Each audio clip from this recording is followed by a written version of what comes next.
Good morning, boys and girls. This is your video lesson for reading for Thursday, September 17th.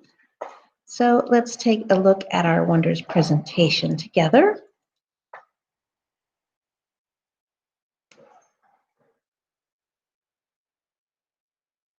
Oops, logged me out. Okay, we'll log back in.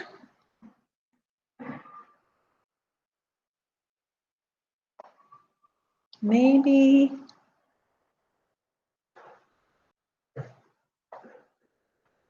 Okay, here we are. All right, so let's take a look at our presentation.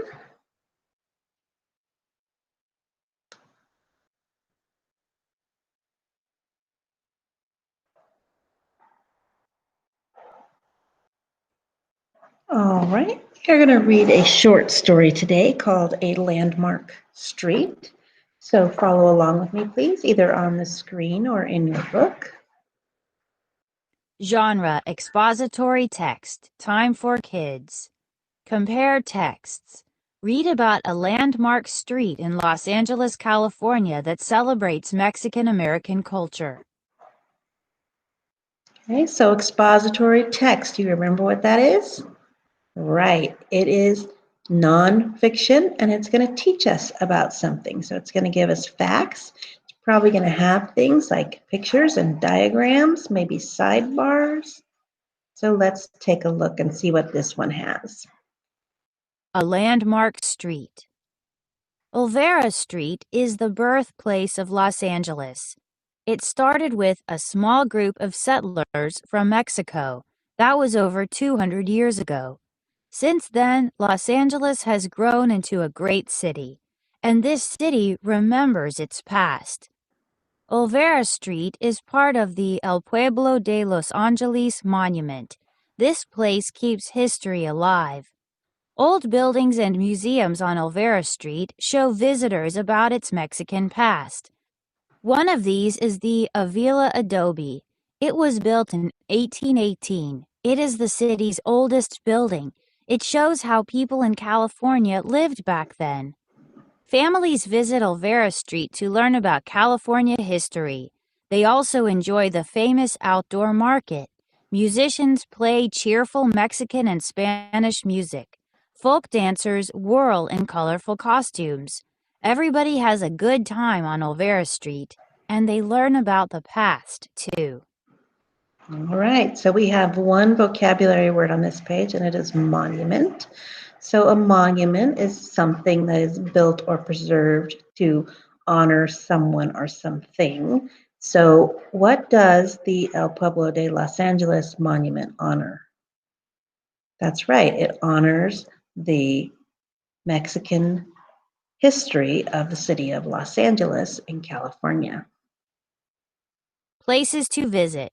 Olvera Street is just one of many landmarks and monuments in the United States. Here is a look at some others. What do you think you can learn from each one? Statue of Liberty. Location: New York City, New York. Date: created 1886. Why it's important.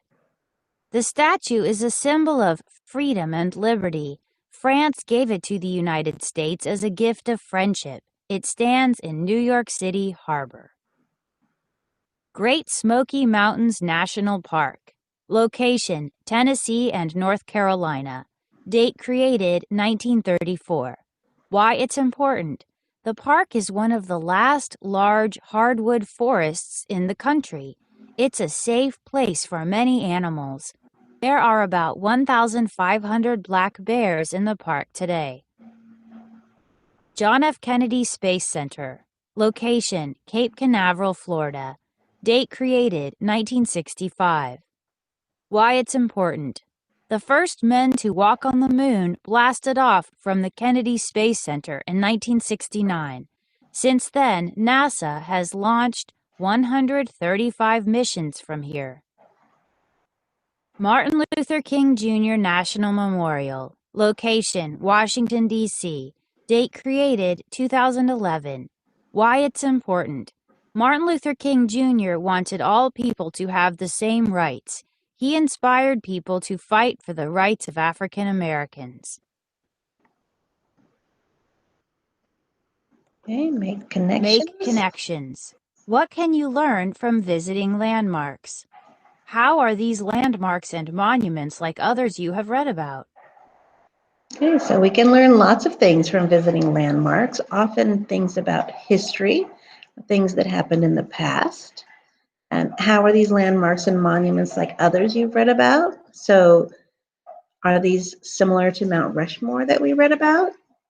Okay, probably the most similar one is this statue carved from rock of Martin Luther King, but they are all monuments to something or someone.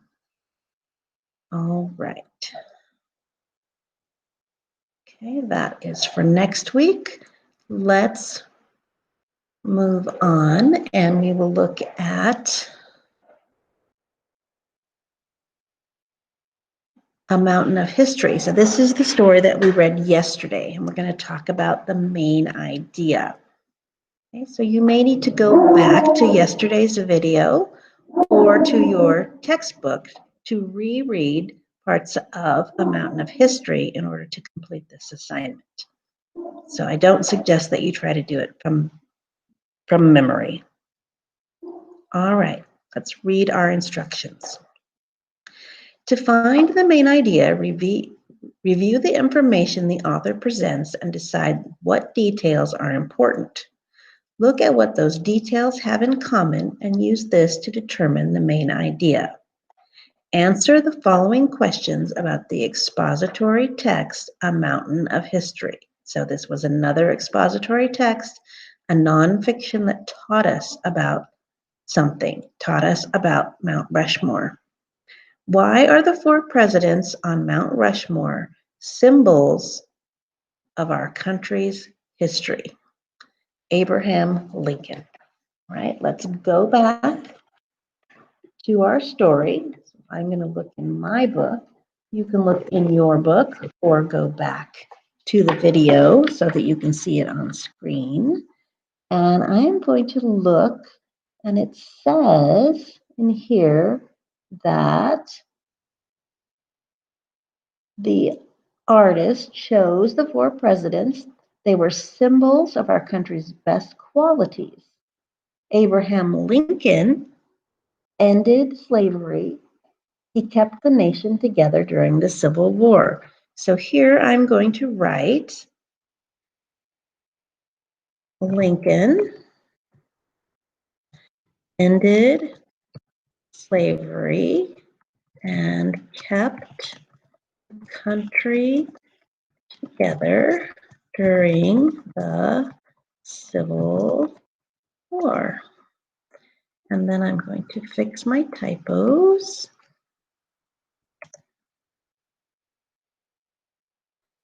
And then I'm going to make my font a little bit smaller so it fits into my box here. And there we go. So you are going to do the same thing for Theodore Roosevelt, George Washington, and Thomas Jefferson. So let me read that paragraph to you so you can know a little bit about where to look. So it said that the author chose the 4 presidents. They were symbols of our country's best qualities. George Washington led the new nation. Is that telling you what to put in the box for George Washington? Abraham Lincoln ended slavery, kept the nation together during the Civil War. So we just did that one. We put that as our answer. Okay. And Thomas Jefferson helped our country grow. He's in the last box. And Theodore Roosevelt saved land for parks.